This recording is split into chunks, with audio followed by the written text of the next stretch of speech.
Et l'écoutant parler avec une telle passion, je me disais que décidément, personne n'échappe à son enfance.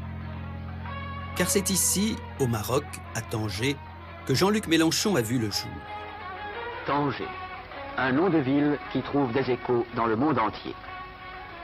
Situé à la charnière de l'Europe et de l'Afrique, riche d'un passé qui rejoint la mythologie dans l'imagination des hommes, Tanger rassemble au flanc de la montagne ses maisons, ses mosquées, ses ruelles animées et cosmopolites.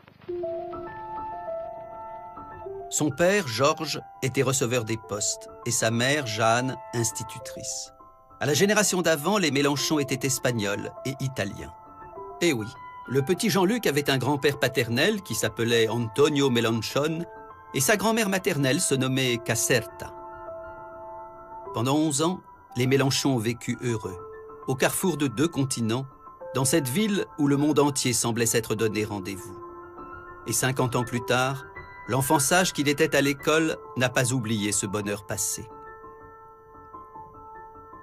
Si vous saviez les petites choses dérisoires par lesquelles ça passe, c'est le souvenir de l'odeur de la mer côté Atlantique à Tanger. C'est la promenade sur le boulevard Pasteur avec tout d'un coup cette ouverture sur le détroit de Gibraltar. C'est des toutes petites choses qui des fois n'ont pas de nom, qui n'ont pas d'importance, qui n'ont pas mais qui sont tellement présentes, tellement présentes.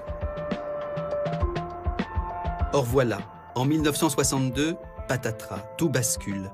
Et comme des milliers d'autres Français qui de leur côté quittaient l'Algérie, Jean-Luc Mélenchon se retrouve sur un bateau, une valise à la main, abandonnant sa maison, son quartier, ses repères, une si grande partie de ce qui fait pour chacun sa vie, exilé. Le départ d'Afrique du Nord est une blessure qui me met en communion avec la sensibilité de n'importe quel immigré. Je sais ce qu'il ressent. C'est pourquoi certains discours me paraissent si insupportables. L'immigration, c'est un exil forcé, il ne faut jamais l'oublier. On ne choisit pas son exil comme on choisit ses vacances à l'étranger. C'est une souffrance. Une souffrance, un feu intérieur, né sur l'eau, et qui, loin de s'éteindre en France, va brûler de plus belle jusqu'à l'adolescence. Là où il arrive en Normandie, il est à l'école primaire et l'adaptation est très très difficile pour lui. On l'appelle le bico. Il connaît cette sensation-là, ce racisme, dès le plus jeune âge. Ce qui explique aujourd'hui aussi son rapport à l'Europe. Il dit se sentir plus proche de quelqu'un qui vit en Algérie ou au Maroc, dans le sud de l'Espagne ou de l'Italie, que d'un Allemand, d'un Finlandais, d'un Letton, d'un Estonien.